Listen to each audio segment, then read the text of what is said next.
بسم اللہ الرحمن الرحیم۔ السلام علیکم ورحمۃ اللہ وبرکاتہ۔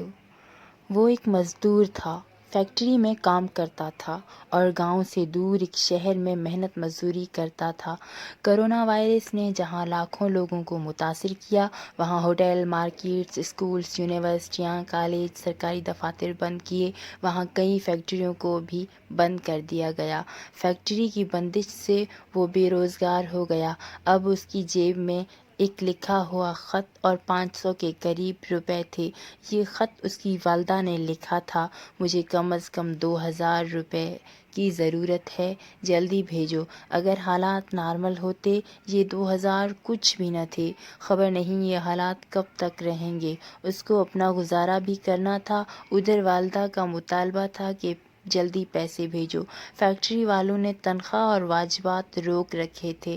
جب وہ بس سے اترا، ہاتھ جیب میں ڈالا، وہ چونک اٹھا کہ جیب کترے نے پیسے اور خط اڑا لیا تھا۔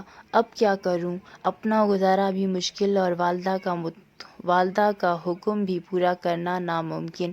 وہ کوارٹر پر سانجھی داری سے کھانا کھا رہا تھا کہ ایک دن اس کی والدہ کا خط ملا۔ کھولنے سے پہلے وہ سہم گیا، جانے والدہ کتنے غصے میں ہوں گی، اسے کیسے پیسے بھجواؤں گا۔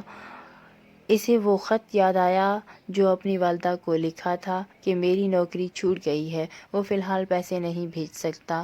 اسے خط پوسٹ کرنے کی ہمت نہ ہوئی، وہ بھی چور لے اڑا تھا۔ مجبوراً اس نے خط کھولا۔ لکھا تھا کہ تمہارے بھیجے ہوئے 2000 کا منی آرڈر ملا، بہت خوشی ہوئی، اللہ تجھے شاد و آباد رکھے، آمین۔ وہ پریشان ہو گیا، ماں جی کو پیسے کس نے بھیجے؟ وہ اس پوزیشن میں نہ تھا۔ کچھ دن بعد اسے ایک اور خط ملا۔ اس پر لکھا تھا: بھائی، 500 تیرے اور 1500 اپنے پاس سے ملا کر ماں جی کو 2000 بھیج دیے ہیں، کیونکہ ماں تو ماں ہی ہوتی ہے، تیری ہو یا میری، وہ کیوں بھوکی رہے، تمہارا مجرم جیب کترا۔